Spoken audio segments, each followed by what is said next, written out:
16 साल की उम्र में अनाथ हुए, फिर परिवार की जिम्मेदारी संभाली और 18 की उम्र में भारतीय अंडर 19 टीम के कप्तान बने। जी हाँ दोस्तों, स्वागत है आप सभी का फिर से मेरे यूट्यूब चैनल पर। दोस्तों वीडियो पसंद आए तो लाइक, कमेंट और चैनल को सब्सक्राइब जरूर कर दीजिएगा।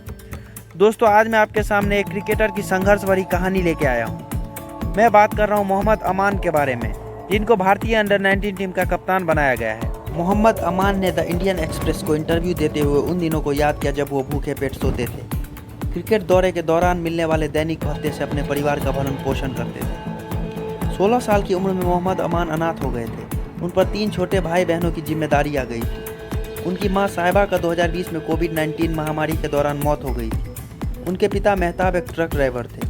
उन्होंने अपनी नौकरी खो दी थी और 2 साल बाद लंबी बीमारी के कारण उनकी भी मौत हो गई। अमान के पास 2 विकल्प थे, या तो क्रिकेट खेलना जारी रखे या अपने सपने को भूलकर नौकरियों की तलाश करे। अमान ने हार नहीं मानी और पहला रास्ता चुना।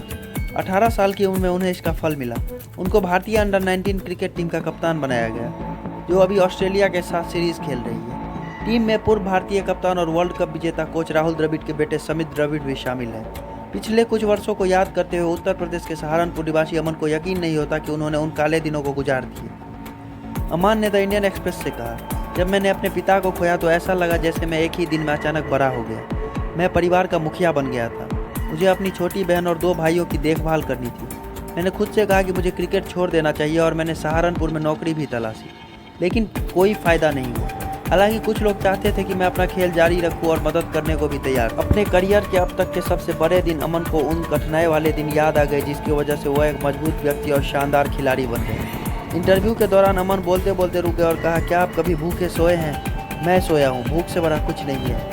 मैं अब कभी भी खाना बर्बाद नहीं करता क्योंकि मुझे पता है इसे कमाना कितना मुश्किल है। अमन ने आगे बताया, कानपुर में यूपीसीए के एज ग्रुप के ट्रायल होते थे। मैं ट्रेन से जनरल डिब्बे में यात्रा करता था, टॉयलेट के पास बैठता था क्योंकि बहुत भीड़ होती थी। अब जब मैं फ्लाइट से यात्रा करता हूँ और किसी अच्छे होटल में ठहरता हूँ तो मैं बस भगवान का शुक्रिया अदा करता हूँ। अमन उन दिनों को याद करते हैं जब वो भूखे पेट सोते थे, क्रिकेट दौरे के दौरान मिलने वाले दैनिक भत्ते से अपने परिवार का भरण पोषण करते थे। पिछले अंडर 19 सत्र के दौरान कमाए गए हर पैसे को अपने घर की मरम्मत के लिए बचाते थे, लेकिन वह खुद को खुशकिस्मत समझते हैं कि वह अपने सपने को पूरा कर पाए। अपने कोच राजीव गोयल जैसे कुछ शुभचिंतक मदद के लिए आभार जताते हुए कहते हैं, मैं उन सभी पलों को संजो कर रखता हूँ।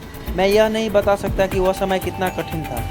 गोयल याद करते हुए बताते हैं कि कैसे अमन हताश होकर अपने परिवार की मदद के लिए नौकरी की तलाश में उनके पास पहुँचे। गोयल कहते हैं, उन्होंने मुझसे कहा कि कोई कपड़े की दुकान पर नौकरी लगा दो, घर में पैसे नहीं हैं। मैंने उन्हें अपनी एकेडमी में आने और युवा खिलाड़ियों को कोचिंग देने के लिए कहा। मैं जो भी कर सकता था किया। इसके लिए वह रोज़ाना 8 घंटे मैदान पर रहते थे। यह उनकी कड़ी मेहनत है जिनका उन्हें फल मिला है। अमान ने कहा, मेरी अंतरात्मा ने मुझे कहा है कि हार मत मानो। मैंने खुद से कहा है कि कोशिश करते रहो और अंधेरा जल्द ही खत्म हो जाएगा। मेरे पास कोई विकल्प नहीं था। अगर मुझे अपने परिवार का पेट पालना है तो क्रिकेट की ही एकमात्र चीज़ है जिसे मैं जानता हूँ। उन्होंने क्रिकेट के मैदान पर जल्द ही अपना नाम बनाया। पिछले सीजन में अमन ने वीनू माकर ट्रॉफी में यूपी अंडर 19 क्रिकेट टीम के लिए